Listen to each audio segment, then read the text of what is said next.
Welcome to the deep dive. We pull out the key stuff from, well, piles of information to make you smarter, faster. And today, we're tackling something I think everyone gets that internal wobble when the pressure's really on. Oh, yeah, definitely. But more specifically, we're digging into how you can sound like you're totally in command. Right, even if inside you're thinking, Exactly. Think about those high-stakes moments. You know, a big meeting, a presentation that really counts. And often, the very first sign before your palms even get sweaty, it's your voice, isn't it? That little tremor or maybe stumbling over words. Totally. So we've sifted through some really interesting material sources focused on vocal techniques for exactly these spots. Think of this as your, I don't know, quick download on projecting confidence when it really, really matters. Our mission, basically, is to give you some solid strategies, things you can actually use so your voice becomes, well, an asset, not a liability. An unexpected asset, yeah. And look, it's crucial to remember feeling nervous.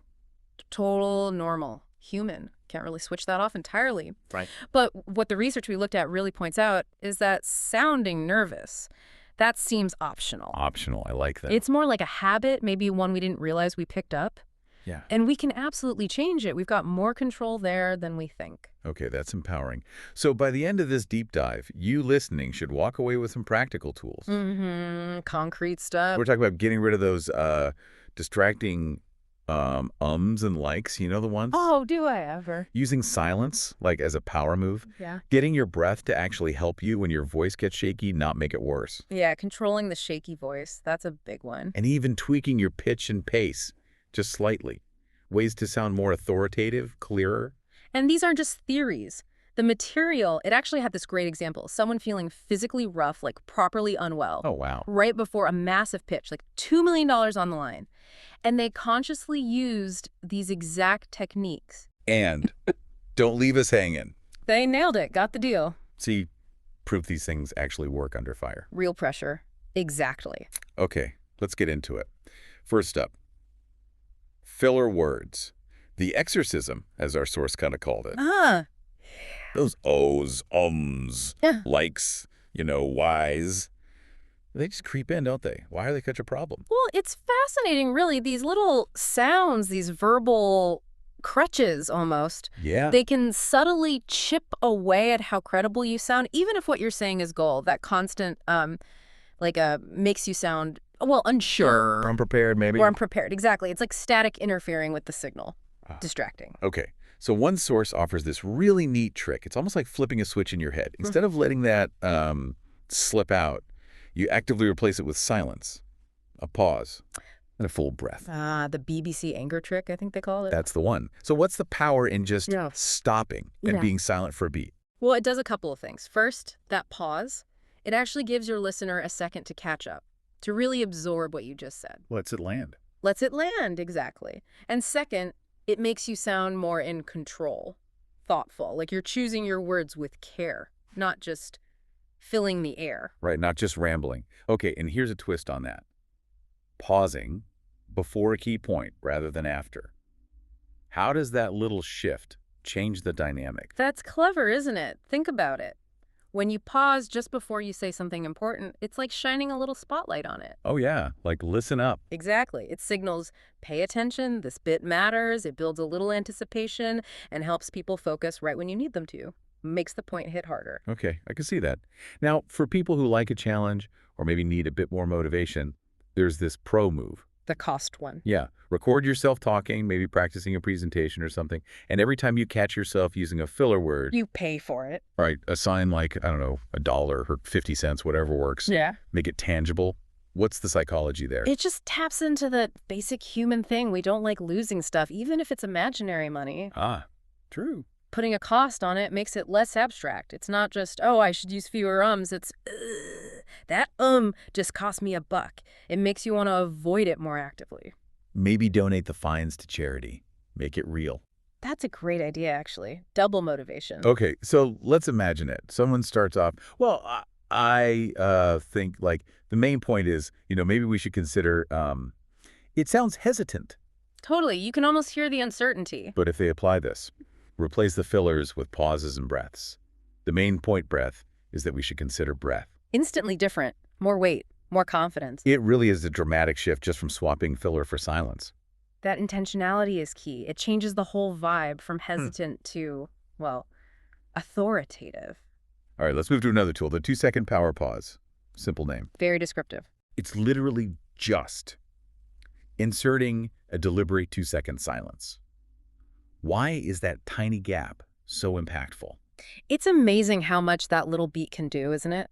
First off, it buys you thinking time. Someone throws a tough question at you. Oh yeah, the panic moment. Right. Instead of rushing an answer, you say, "That's a great question." Then pause. 2 seconds. Okay.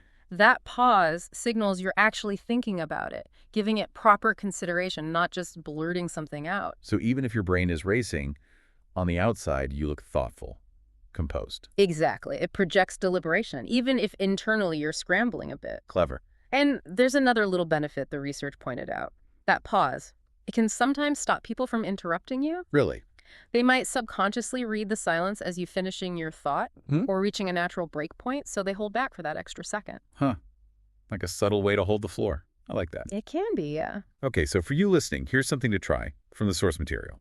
Next time someone says, great question, or asks something tricky, consciously try inserting that 2-second pause before launching into your answer. Just feel it out. Notice how it changes the rhythm, maybe how you feel delivering the answer. Build that muscle memory, like you said before. Exactly. Using silence as a tool, even that short pause adds a touch of authority. Okay, but what about when the nerves really hit? And you feel it in your voice? That dreaded wobble or shake? Ah, yes, the shaky voice. We've all been there. Our source talks about something called the Navy SEAL breath technique. Sounds intense. What is it? It's actually quite simple, despite the name. It's a specific breathing pattern to quickly get your body back under control. Okay, break it down. You breathe in deeply, right into your belly for a count of 4. Then you hold that breath for 4 counts. And then, the important part, you exhale slowly through kind of pursed lips for a count of 6. In for 4, hold for 4, out for 6. Got it. That longer exhale is key. And the cool thing is, you can do this pretty discreetly, right? The source suggests using it just before you speak. Or during a presentation, maybe when you're switching slides.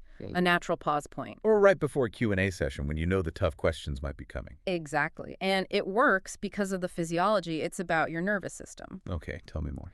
This kind of slow, controlled breathing basically flips the switch from your fight or flight response, the sympathetic nervous system, to your rest and digest response, the parasympathetic system. Ah, okay. So it physically calms you down. Precisely. It helps counteract that stress response that causes the racing heart, the shallow breathing, and, yeah, the shaky voice. So it's a quick way to just ground yourself, regain that vocal stability. Exactly. It's like a little reset button you can press anytime you feel that nervous energy bubbling up. Handy tool to have in your back pocket. Definitely. Okay, let's shift again.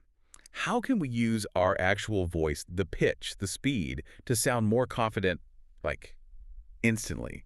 The source calls this pitch and pace sorcery. Yeah, I like that name too. It's about using these subtle vocal qualities that listeners just automatically associate with confidence. Okay, so starting with pitch, what's the suggestion? The idea is to consciously aim just slightly lower in your natural vocal range. Slightly lower, not like trying to sound like someone else or forcing it way down. No, definitely not. Not a fake deep voice. Just gently guiding it towards the lower end of your comfortable range. Pushing it slightly down, not out like a yawn. Okay. And why does that work? What's the connection between lower pitch and sounding authoritative? It seems to be largely perception, maybe rooted in cultural associations. We tend to subconsciously link lower-pitched voices with leadership, competence, authority.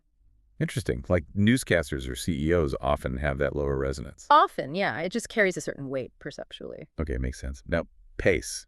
How does playing with speed help? Varying your pace is crucial for keeping people engaged. You don't want to be monotone in speed any more than in pitch. So the idea is slow down deliberately when you're hitting your key points. Give them emphasis, let them sink in. More gravitas. Exactly. And then you can pick up the pace a bit when you're maybe telling a quick story, an anecdote, or sharing less critical supporting details. It keeps things dynamic. Keeps it from dragging. Right. Prevents monotony. And then there's this technique called anchoring. What's that one? Ah, anchoring. This is about emphasizing one specific word to really make it land. How so? You just say that one key word slightly louder, or with a bit more intensity than the words around it, it anchors the meaning. The example they gave was like, this changes everything. Ah, I hear it. That little punch on everything. Exactly. It just draws attention and adds impact, makes a statement more memorable. The source also mentioned this idea of a shame file. Not literally, but conceptually. Like imagine hearing before recording, someone rushing, sounding nervous. High-pitched maybe, monotone pace. Yeah. And then an after recording, where they've consciously lowered the pitch slightly, varied the pace, used anchoring, the difference would probably be huge. Oh, absolutely. It would really highlight how much control we actually have over how confident we sound, just through these vocal adjustments. Okay, one last big area. Yeah.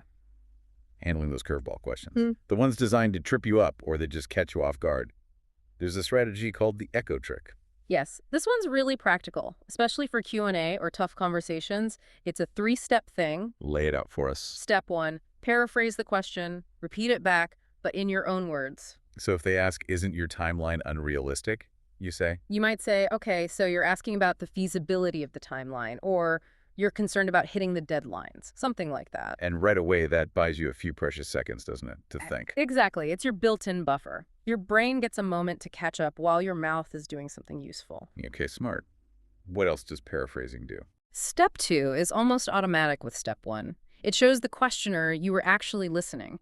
You understood their point, or at least you're trying to. Builds a little bridge there. Shows respect. Precisely. It can de-escalate tension even. They feel heard. Okay, paraphrase, show listening. What's step 3?